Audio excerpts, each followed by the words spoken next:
Okay, hi guys. Thank you for joining us today at the Startup Builder webinars. My name and host is Aaron Machano. I'm the CEO of Leaders of Tomorrow. So today we're going to talk about how to clarify your value proposition. We'll go for about an hour, and I really encourage you guys to take some notes and maybe a couple of questions. And so if you have any few questions to ask, please don't hesitate to send us an email at operations@allotprofit.com. All right, let's begin. So first off, as all workshops I do, I like to kick off by talking about this topic. And obviously my delivery style is that I'm obviously a person that is not politically correct. And what I mean by that is that, often I've been to workshops or I've gone and seen amazing speakers. Like, for example, Obama is one of my main favorite speakers with his wife, actually. And I think in a lot of cases, because of the careers that they have, in the democratic space, the main goal, if you think about it from a business point of view, the main goal for politics is to get majority rule. So obviously it makes sense to share concepts or ideas that are broadly accepted and broadly liked. And obviously the objective there is that you get popular votes and on you go. Whereas in business, I found that the main goal in business is to get results. And also the main goal in business is to have a clarity and authenticity about yourself in terms of really communicating a clear message, but at the same time understanding that not everybody is for you, or most cases some people will be against you. But I found that if you stand your ground and basically share your truth with that, for example, one of the most important things to know is that in business, or in the world in general, for example, there are obviously, as it stands, more opportunities for men in terms of jobs or careers, if you like, than they are for women. And you find there's a lot more high positions for men, or you find men in more higher positions in general across the world than you do for women. Now, this is not a political topic. It's just a fact that that's how it is. Now, is that right or wrong? In my personal opinion, I think it's wrong. I think there should be equal opportunity for all. And I think women should have as many opportunities to self-determine themselves if they choose to have a career and be as successful, if not more, than men. But it's just dealing with the facts, so that, if I was in a consulting situation, one of the most important things for me to do if I was consulting a lady, for example, is I'll just tell them in a very politically incorrect way that you may have to work 2 times, 3 times harder than men for the same opportunities. Now, the fact that if that's the result that they want, that's not a bad thing. It's just that you need to know that's just how it is. And I've come from a lot of personal experience, obviously being of African background. We won't go into that. But there have just been some situations where I just needed to work harder just because I was just born from a different demographic. And the minute I accepted that, I found that business became a lot easier than sitting there complaining about it. So that's all I'm trying to say about politically correct. So there might be some things in the webinar that I will share that may come across quite strong, but it's not about that. It's just my personal experiences and what I think. You don't have to like it. You don't have to adopt it. It's just a suggestion based on my perspective. So I hope you appreciate that. Okay, so I guess what I'm trying to say in a roundabout way is that, it all comes down to intentions. I found that at the end of the day, the intentions mean more than actually the words. So my intention today is just to communicate as best as I can about the topic, and then obviously try and give you guys some concepts or ideas that you can take away, to reflect on, and hopefully action, and they can help you in your startup. So these are the 5 things that I like to work with. Number 1 is, if you're going to do this startup thing or you're already in the startup phase, it's very important, I think, to be as honest as you can. And this is one of my main priorities in this webinar. Number 2 is to have fun. I'm a person that most likely will not do anything if I don't think there's going to be a bit of fun involved. So I hope you have that incentive as well, and try and treat this webinar in the same culture. Number 3 is, be self-interested. It's a very, very important thing in business to have a bit of altruism, which is, trying to help other people and make the world a better place. But at the end of the day, you also have to be a viable business. So make sure you can at least make money in the service of others and not at the expense of others. Okay. And number 4 is learn to take action. One of the main common denominators, there's a million things you can do in business to become successful. But one of the most important components is that if you don't take action in your business, chances are you're not going to become successful. So that's a very, very important thing to do. And like today, I'll be giving you guys a couple of questions and action steps to take home. And I hope you can take action on them. And number 5 is give before you receive. And basically what that means is that, at the end of the day, if you're going to have a product, service, or idea, try and do it in a culture of giving. Try and do it in a culture of trying to solve other people's problems, and then give more in terms of what you think the value of that content is worth. And that's what I'm trying to do here today as well. But at the same time, it's okay then to then ask for a payment or receive rewards for that action. But it's only after you basically put yourself out there. Okay, so maybe just quickly, I'll give you a few minutes, or you can press a pause button if you're getting this as a recording, just to think about what is it that you want to get out of today's session? What is it that maybe you're not clear about in regards to the value proposition? So try and write down 1 or 2 things and just really reflect on that.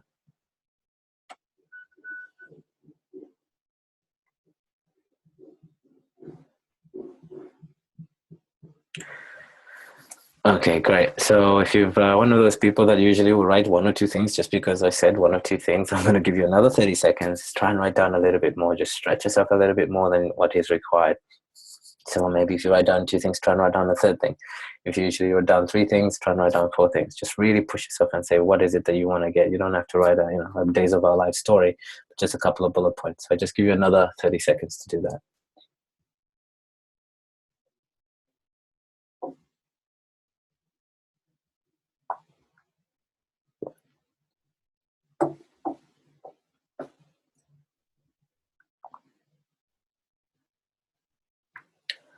Okay, great. So let's get into it. So something just to keep at the back of your mind, and I'm going to touch on this about mindset. There's a lot of concepts and a lot of things you can do. And I find that one of the things you need to really think about, particularly as we go through this in the hour, is, where's your mind at right now? Are you considered one of these people who are very, very intelligent? Maybe you've got a lot of qualifications. You call a doctor, lawyer, or a professional, or whatever it is that you think you got because you're very academically smart. But at the same time, you've now jumped into the business. You seem to know a lot because you've studied a lot about things. Maybe you even have a master's degree, for example. But have you found that some opportunities are just not breaking through for you? And yet you're applying all the intellectual capacity that you have and it's still not working. Now, I put this picture here just to prove a point, is that you can be very, very gifted and be so focused, like this guy is in the image, really trying to push through to get to class, write the exam, and kind of follow the processes. And yet sometimes in life, it's just about simply looking up to get the answers, looking outside the way you think, looking outside the way you do things. And in this situation, obviously, the privilege I have is hopefully I'll be able to share some different ways or concepts that you might apply to how you can maybe look at a value proposition and what it really means.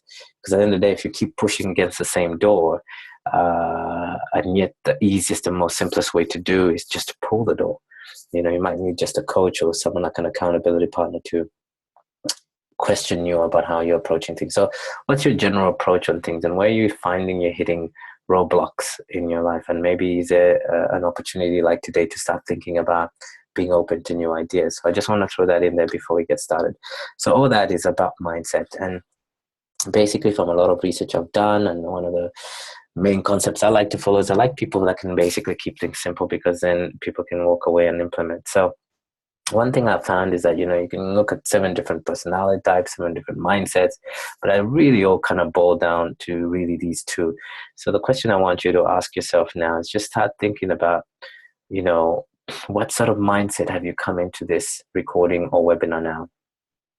Are you coming in with a fixed mindset? Are you, feeling a little bit frustrated, and you're usually the type of person when you're frustrated, you give up, and that's your usual mode of work? Are you coming in thinking that, other people are good enough and they're doing better at the business side of things or the startup things, and you're not good enough? Or that, you want to be told that you're smart, and that becomes a reward for the business rather than the rewards of getting clients and building a successful business? Or is it that you think it's all about abilities, and abilities determine everything. And if you weren't born with these abilities, I guess you're screwed for the rest of your life. So just really think about whether some of this language or the people you're hanging around have this sort of language as to why they think people are successful versus unsuccessful. Because the fact is, that's all fixed mindset, and it's not going to help you in a startup.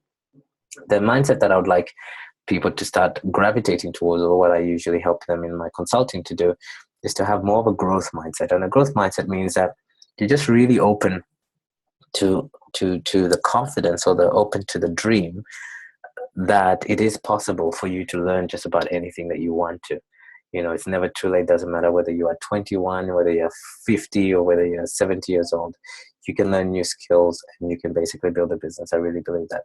Number two is that, when you're getting frustrated with things, are you going to keep a growth mindset and you're going to persevere? And do you always put yourself in a challenging position and learn from your failures? And just telling yourself consistently that you're going to keep having to try harder, and no one else is going to motivate you to do that. Those are kind of the mindsets that you need to have if you're going to do this. But these are the 5 areas that you need to really hone in on, that you need to really challenge yourself or test yourself on. So number one is, what's your perception on skills? Do you think that, people are basically born with skills and it's just something you have or you don't have? Or do you think that you can work really, really hard and you can improve the current skills you have? Number two is, how do you actually deal with challenges? Do you try and, in general, avoid challenges, or try and avoid anything that seems to be hard at the beginning because you just want things to kind of happen naturally? Or are you the type of person that will always embark on the growth mindset and really focus on being persistent?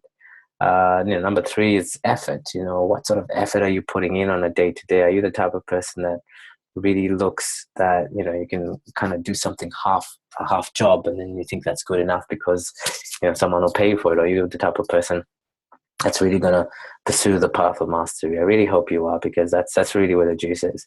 Number five is feedback. How do you take feedback? Are you gonna look at feedback as something that is useful, something you can learn from? In my business, I think I'm yet to experience a day where there is no failure. And when I say failure, it's just a feedback mechanism where something doesn't go right in the business.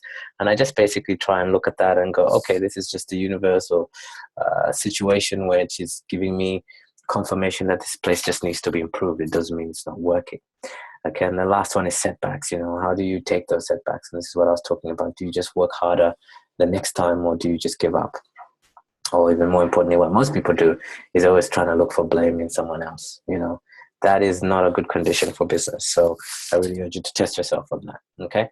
So today's journey is that we're going to basically look at these 4 areas. Number one is, we're going to look at what the value proposition is and what I think it is, because a lot of people talk about it.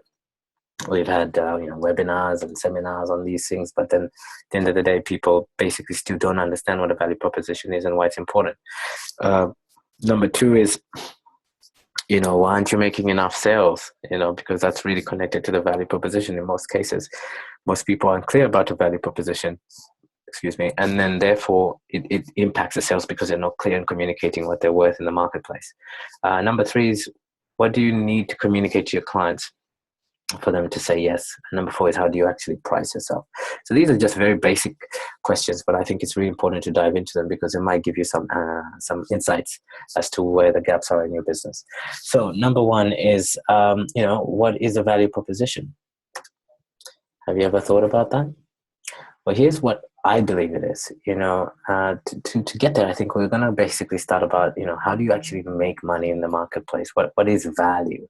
So obviously the main connection to value and why a value proposition is important is that it's kind of like the doorway for you to know how people make money in the marketplace. Okay.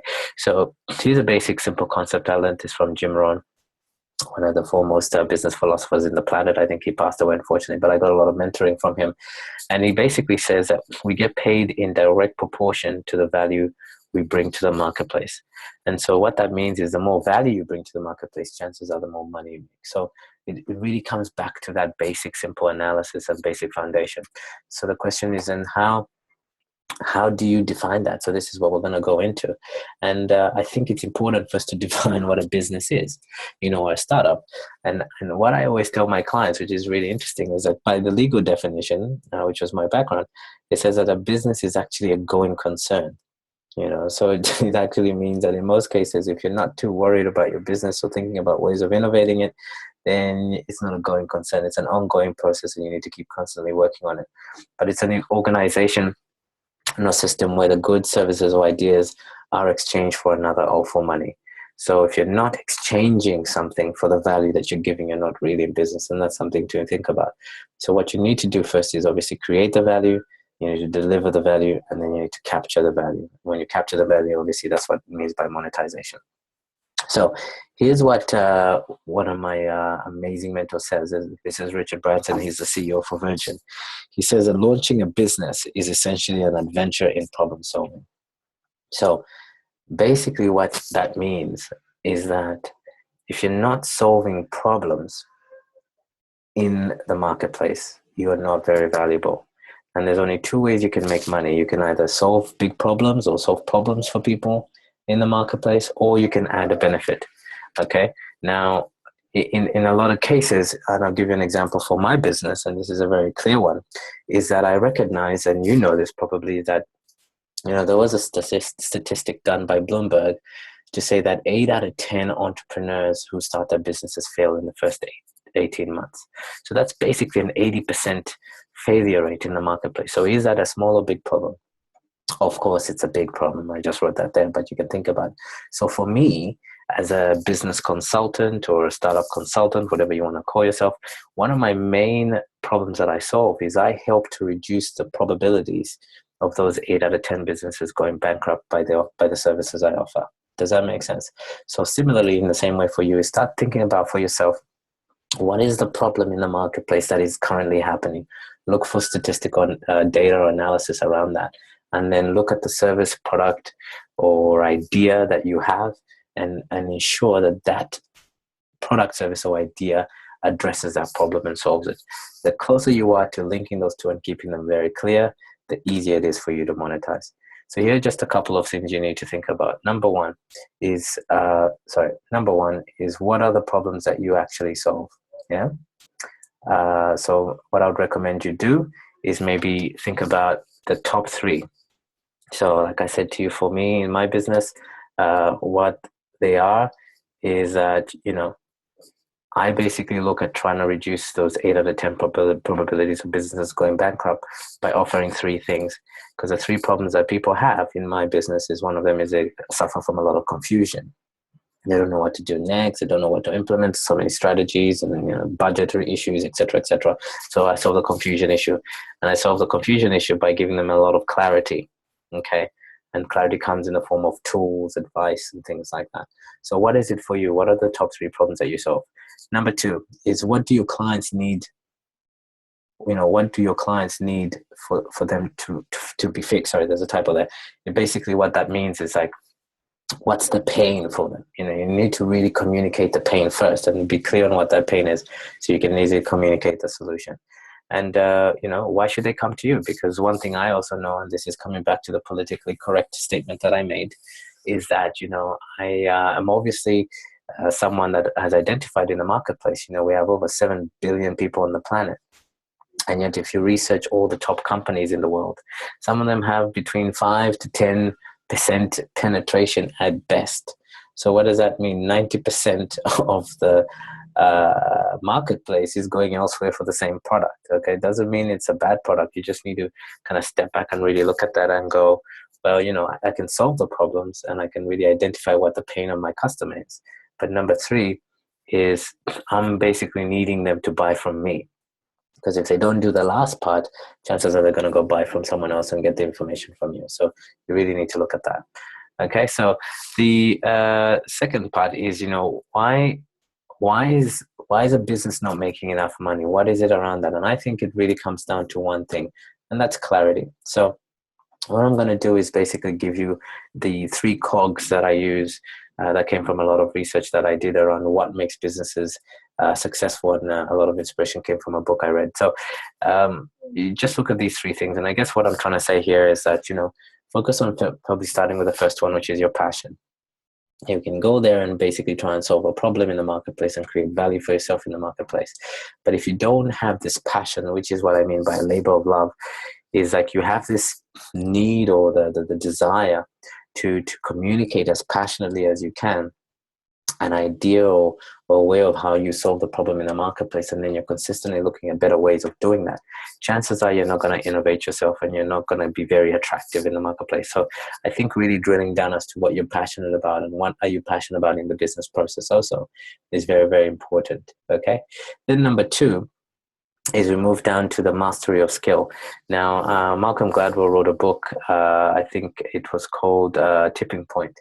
And in the book, they talk about this aspect of that a lot of, I think he gives the example, and I love this example. He says they did a lot of research in the past about people who were musicians, like a violinist. And basically, these violinists were followed since they were young into the professional lives. And what they found was that the elite violinists, the ones that were basically making the most amount of money, the ones that were most successful, even though they all kind of started at the same place, were putting in on average 10,000 hours in total, up to the point when they were basically called a master in the place. So what does that translate to? That actually translates to approximately 10 years. So here's a question I have for you. Are you in your industry where, let's just say, what is the major skill that's needed for your startup or your business or whatever you're looking to do? But that skill set, have you invested at least 10,000 hours in your skill set? So for me, for example, I've been in the training and development industry, personal development, if you like, starting up my own businesses since I was, since I was selling cabbages at 14. I was selling and trying to make a profit there, trying to survive in Africa, So the fact is that I've been beating on my craft and refining that skill over time, and I've never deviated from that path. Okay, so now obviously I'm, over 10 years of experience in the same area. You can imagine that I can do 2 things. Number 1 is I can produce a quality product in a timely fashion. So the same goes for you. Is like you need to look at your skills. What skills can you contribute, because that impacts the value.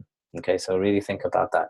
Number 3 is profitability, and basically all I'll say for now in this area, it's a very big topic, but simply put, is that if you're a startup and you're basically on a low budget, you're going to spend a lot of time trying to attract early adopters to your concept, and you're going to have to do a lot of marketing promotions. But if you don't have $1 million budget to educate the whole market to try and like your product, chances are it's very important for you to niche, meaning you just pick a specific vertical in a particular area of the market and then focus on delivering high quality there, rather than offering a generic product that everybody can produce, and yet you'll be obviously competed out of the market. So really think about that. So the key with that is that for me, yes, you can probably make money by having high skill without having passion. But what I'm always encouraging people to do is try and see if you can marry all 3 together.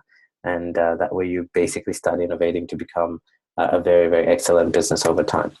Okay, so a couple of other things to consider is that, there are basically only about 10 rules for a startup. And I'll be doing a webinar later on in the year around the philosophies of what it takes to have a successful business or a successful startup. But these are basically the 10, and I wanted to share them with you because at the end of the day, for me, there is no holding back information per se, but I'm just giving you the broad context of the things that really make a difference. So in these 10 rules, basically, if you look at number 1, it says that, there's only one CEO. Now, this means a lot of things, but I guess simply put, if you're out there trying to deliver value in the marketplace, you've identified the problems that you have, you know the pain that the customer has, you know how to deliver the product. Number 1 about being the CEO is that you're the main person that has to take full responsibility for the result of that action. Meaning, if you get a great product on sale, great, say congratulations, you're responsible for that. But if the business doesn't go well in any shape or form, it doesn't matter whether it was a subordinate that we're working with, or a key partner that didn't go right, or there's a GFC going on, you have to take full responsibility for that.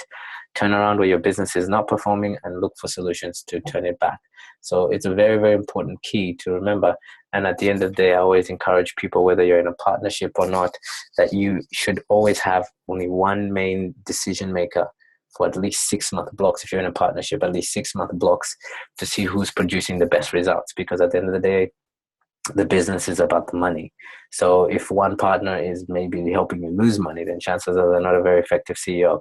They have to be someone who is being able to take responsibility to drive the business forward. And you can easily calculate that over a 6-month period as to who's the best performer. And that becomes the official person that should be given the title of CEO. Okay. The other one to think about, and I talked about it at the beginning of the webinar, is number 6, which is action equals rewards. You need to get into a habit or a culture where you just get into action, constantly looking at those 3 problems, constantly looking at ways where you can launch in the marketplace and communicate your value to the marketplace about how you do that. If you do not take action, which includes marketing and sales and things like that, is people not going to know you in the marketplace. And if they don't know you in the marketplace, how are they going to buy your product? So it's very, very important to stay in action. Okay, so I'm not going to go into all of them because there's a webinar about that, but I just wanted to touch on those 2 things because those 2 things really, really impact on how that affects you going out there to try and communicate the problems that you solve in the marketplace. Okay, so here's a couple of activities I want you to think about. So, number 1 is, just go back a bit. Number 1 is, what are the 3 offerings that you have? A lot of people, when I talk about in their business, I say, okay, so what does your business actually do? Oh, we do this, this, this, this. I'm like, great, that sounds really good, pretty clear, I understand it. So how do you actually deliver your product? Well, I deliver it in this package, or you can get this package, or you can get this package for this price, you can get this package. And before you know it, there's like 20 different product offerings. And at the end of the day, the consumer would just go, this is too many, I can't make a decision, I'm overwhelmed. So try and keep your offerings to very simple. I always recommend 3. I don't know why. I think 3 is just a magic number. And perfect example I have there is, if you go to a restaurant with your partner, spouse, or friend, and you look at this massive busy menu, what happens? You look at the menu and then you look around, you look to your friend on the left or right and you say, what are you ordering, right? So if that's happening at a basic, can you imagine when it comes to a business, it's probably going to be the same. So keep it simple, make it easy for your customers to say yes to you. Then a couple of other personal questions to ask yourself is, out of 10, what is your skill level, like we talked about? So for example, for me, I would probably humbly say I'm probably at least a 7 out of 10 in terms of skill mastery when it comes to my specific area in business, in terms of business startup consulting. Why? Because I've just spent over 10 years refining my skills, built, over 4 successful businesses, and I know and have a track record around that. So I know I can probably perform and produce products in that area quite comfortably because, like I said, it comes down to 2 key factors. Number 1 is the quality of the product in a timely manner. So what is it for you? Number 3 is, what is the difference between your consumer and an ideal client? I hope you can really get this right in your mind. Excuse me. I hope you can get this really right in your mind. I'm not saying here that it's not important for you to basically get any customer at any time, particularly when you're in your startup in your business. It's very, very important for you to get as many customers as you can. But what I'm trying to do is basically help you build a quality client base. And so there is a big difference between an ideal customer and a consumer, because once you start solving people's problems, they're going to come to you and say yes. But sometimes some people don't want to pay the right price. Sometimes some people don't even like what you're offering. They just want to use you as an excuse. Okay. And other times people are just going to keep refunding, and then you end up having a refund business, which is not very, very successful or lucrative. So you need to really start thinking in the back of your mind is, what does your ideal client look like? Okay. And we might touch on that in another session. So how do you communicate to your clients for them to say yes? And this is a very, very important topic, because at the end of the day, like I said, you can have a good value proposition, which is all about solving problems like we talked about. You can then identify what the offerings are. You can then be the right person and position yourself and take some action. But you need them to say yes, and they need to pay you, because if they don't pay you, you still have a hobby. So how do we basically look at that? So like I talked about before, that you need to basically be very, very clear on the problem that you solve. And the clearer you are on the problem that you solve, the more likely you are to convert. Now, I'm going to do a whole session just on this slide about how do you attract clients and how do you attract ideal clients and how do you solve the problem. But what I'm just trying to say, because this is more about having a value proposition, is that you need to basically do some research around the biggest problem that the market have. Okay, because the bigger the problem is, the more money you make.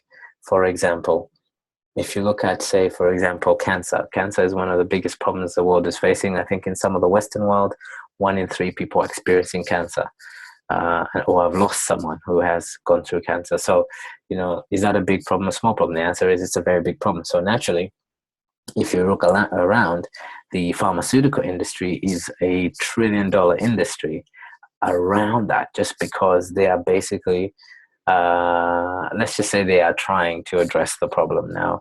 I have my own personal views on that, but that's not, I'm not a political person, so I'm not going to get into that. But the fact is, you can see that it's a very lucrative industry because they are basically pinpointing that big problem and they're basically trying to address it and marketing themselves as having solutions. So similarly, if you can go around and think, well, what is the big problem around the marketplace? And you don't have to get so complicated about it. All you need to do is basically start questioning yourself about your local community, your local area where you live. Okay, what are the problems people are complaining about? And are there things that you are then again passionate about trying to solve? Because if you are, chances are you can monetize there. Okay, so here's just a couple of questions to ask yourself in there. So what are the 3 problems you solve? I know there's 10 million problems you can solve in the area, but try and pick 3 problems that you can solve. Okay, and again, same question again is, what's the actual pain that people are having? Because I think it's a very important thing to not jump straight away to the solution. Just because someone says, for example, oh, I'm thirsty. Okay, well, good, they're thirsty. Everybody's thirsty when they need some water. But you know what? A person can actually drink a glass of water, or they can have a cup of tea, or they can buy the best-selling liquid, Coca-Cola. Now, all those 3 things communicate that they have an opportunity to solve the pain problem, which is the thirst. So what you need to do is be very, very clear on what that problem is. And then, like I said, position yourself that they're going to buy from you by offering that particular option. Okay.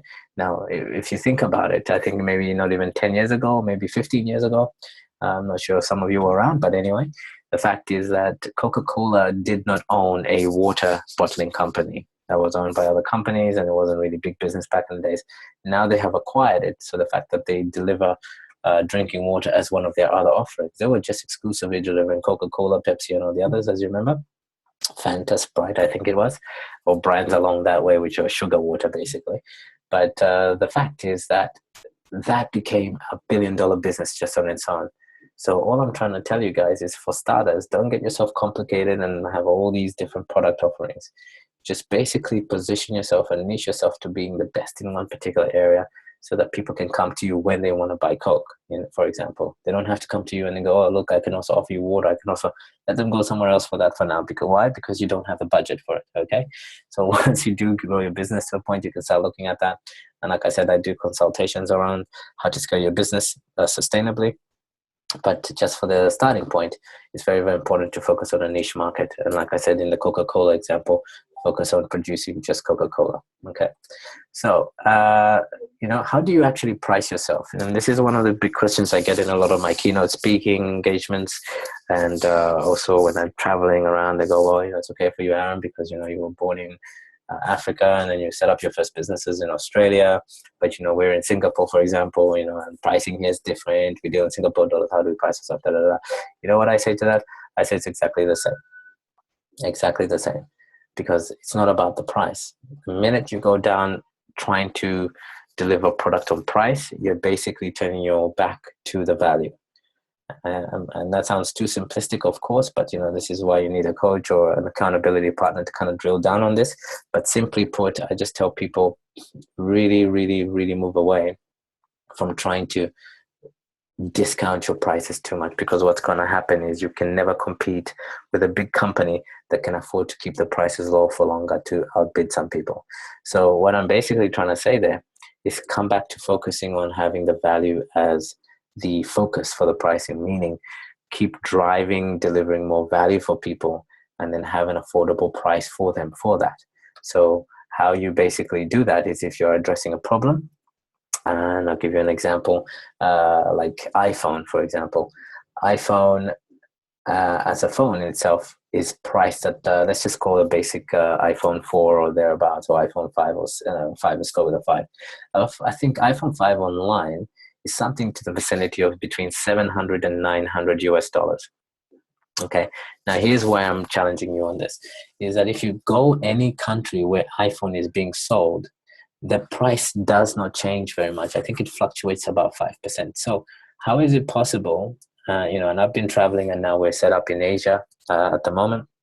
There are people in Asia, in a developing country, who still buy an iPhone. How does that happen?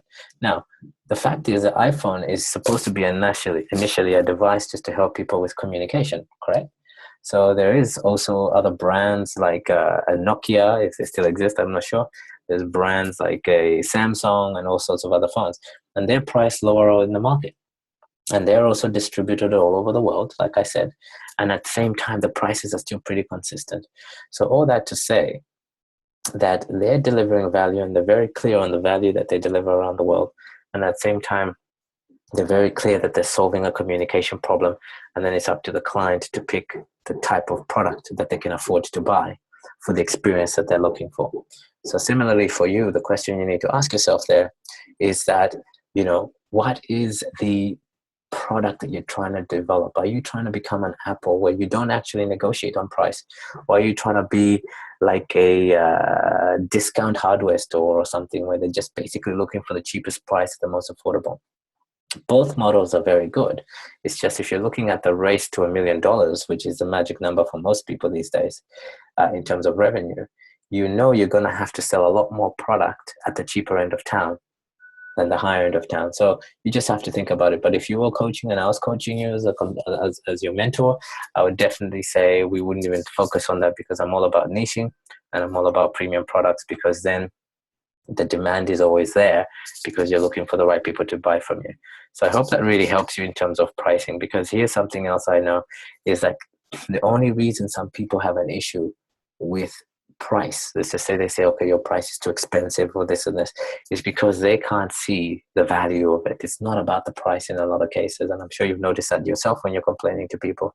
So you just really have to check yourself on that and be really, really clear on what the value is, like we talked about. Be very clear on the problems that you solve, because if you can solve those problems, then it's okay for you to charge a specific price. But if you can't communicate what the value of those problems you're solving are, then obviously you can't win the price conversation.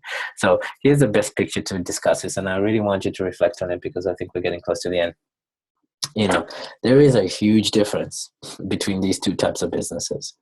Now, naturally, my consulting style, because Leaders of Tomorrow is a brands delivery value type of business, is that I know how to help people basically create their brand, create their idea, identify their problems, and then niche themselves in the marketplace. I'm not very good at falling into the commodities market. Why? Not because I think it's a bad business. It's just I'm not that type of coach. So similarly, if I were to ask you, if you're listening to the recording, or or you're basically listening to it live, is like, do you know of Starbucks, or have you heard of Starbucks? Most cases, if you're particularly in the Western world, the answer is yes, of course. It's a dumb question, Aaron. Now, the reason I'm bringing that up is that just because you know about Starbucks doesn't mean you buy from Starbucks, right? And some of you go, yeah, of course I buy from Starbucks. I love it there. The experience is good and it's consistent, and you give me a whole plethora of excuses or reasons as to why you like it. But in the same way, I can talk to someone who is very price conscious and go, do you know Starbucks? And go, yeah, I know Starbucks, but it's too expensive. I'll never go there. La, la, la, la, la. I would rather go on the other end. But the point of the conversation is that Starbucks is $1 billion company, multi-billion-dollar company, actually. And they're making very similar coffee to the brand X coffee that you can buy down the road in most cases. In some cases, the coffee isn't even very good. And, it's all ethical issues you can go into if you want, if you wish. But the fact is they still have identified and segmented their market, and they're doing really, really well for that. Now, there is a big difference, because the guys that are going after commodities always compete on price, and chances are their margins are very, very low. Starbucks don't do that. They've created a brand, they've created a culture, and that's what they focus on. And that's what I think everyone in a small to startup business should focus on, because at the end of the day, that is where you can make great profits and margins. You can really deliver a fantastic service, but it's around looking for ideal clients and not trying to convince everybody to buy from you. So I hope you can really take that home, because I think it's a very compelling argument. Okay, so here's a couple of questions to ask yourself around that.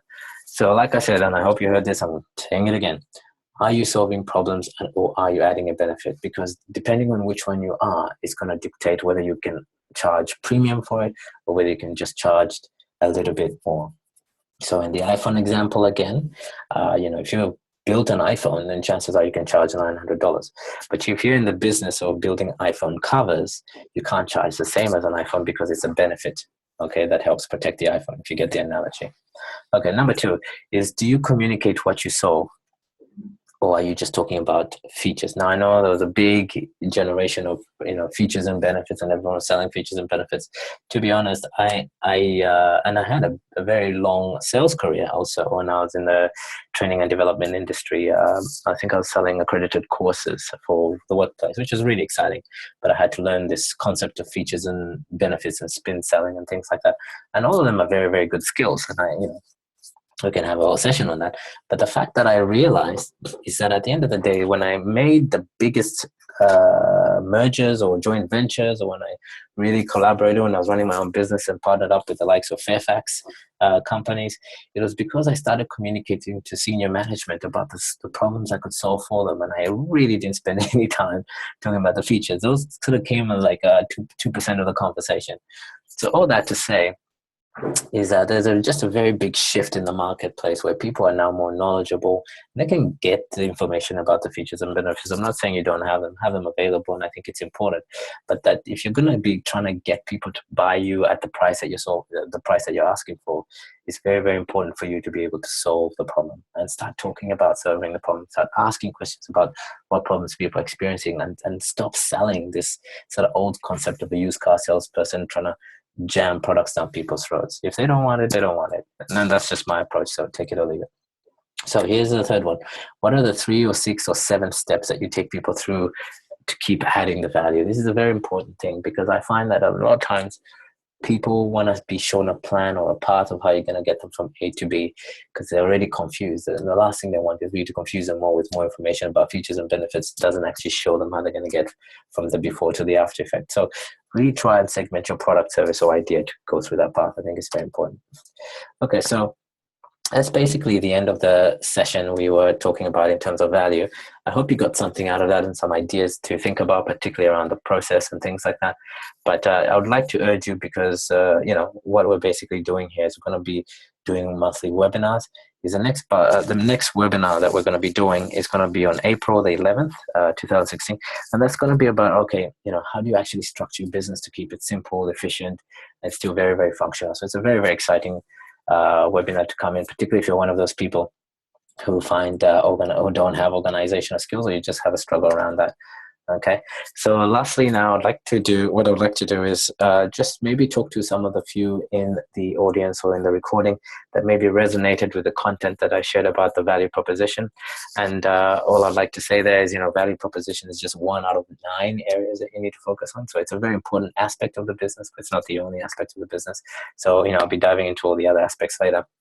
But if this is resonating with you and you're feeling like you want to be part of a community or tribe, I'd really recommend you to come and be a part of our startup community tribe.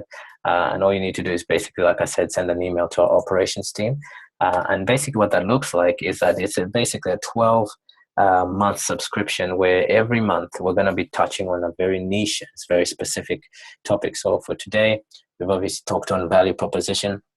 Next, we'll be talking on business structure, or how to win clients, or the effective ways of being an entrepreneur. And I'll just keep talking about some of these topics. And where most of these topics originate from is I'm already consulting for people between the $0 to $1 million revenue mark in terms of clientele. And every time we have a session, certain problems pop up. So I thought to myself, how can I keep adding value to my clients, and how can I give them some real information about a particular topic so that we can drill down into it, and they can get some insights that can hopefully help them better understand the topic, rather than trying to collapse it all into a 1 hour or 2 hour session like I usually used to do. So this is how these webinars actually originated. So if you get a chance to bump into some of my ideal clients, say thank you to them, because without them I wouldn't have been here. But anyway, all that to say that this is where some of these topics come from. So they're very relevant topics, they're very real topics, and they're very much around some of the problems people are facing today. So if you want to be part of that community where you can connect with some of these people, and or just be able to keep yourself accountable by logging in and drilling down in some of these areas, I find it will be very, very helpful for your business. So the whole subscription is a monthly thing. We're not a debt collecting company, we're an inspiration company. So all that means is that you just basically send us an email to operations@lotprofit.com, and what you get is you get this recording live, but you get access to the community group where you can communicate, collaborate, share market. I really don't mind what happens there with other like-minded people. And it's $49 a month. and you just keep going with that. And then, over 12 months, we can review whether you want to continue or not. And what I'm also looking to do now is that I'm at that stage where I'm now doing one-on-one consulting for fewer people, because I've just got to the stage where I don't have to, and I can cherry pick the type of people I can work with. And what I prefer to do is obviously invite people who are in the Startup Builder tribe, and then invite them to the one-on-one session. So if they need any personalized help or coaching, they can get it from there. So if any of this is sort of resonating, I'd say just take a little step and get your feet wet, experience it for a little while, and then obviously we can send us some email if you need any personalized coaching thereafter. Okay, so I'd just like to finish on this note. Like everything in business, we're all here for a reason on this planet. But rather than trying to sum it up in so many words, I like to say, start thinking about it for yourself as to what do you want to be remembered for. For me, it's all about living. I want to have a business that's part of my lifestyle. I love traveling. I love people. I love helping others. I love learning new things. So, it's all about living for me, and I hope it is for you as well. Number two is love. I don't think we can do much without love. And I've got this beautiful baby boy still in Sydney, Australia. And, he's one of the reasons I named my business Leaders of Tomorrow. I want to be a great example for him. And that's because, I love him, and that's just guess what fathers do. Number three is, we're going to make a bunch of money, guys. If you do this right, do it effectively, you're going to make a bunch of money. But don't make it about the money. Make it about contribution, because I think the level of our fulfillment in life is a direct proportion to the level of contribution that we make. So I've been involved in African Professionals Association, working with homeless kids. I used to do presentations in prisons, helping empower children in leadership and things like that, because I really feel that if you've got time and money, you can really, really do some amazing things. And this is what I'm passionate about, helping you guys too, is I hopefully, even from this webinar, or if you ever hear me speaking, or you read one of my books, or wherever we connect, if I can just plant a seed of entrepreneurship into you and inspire you to create a startup for yourself and get it to become successful, please make it an obligation for you to give back also, because that's, at the end of the day, what else is there? So thank you very much for your time. I hope you enjoyed the session. If you've got any questions, please, again, don't hesitate to send us an email at operations@lawprofit.com. So looking forward to talking to you again. Until then, live, love, contribute.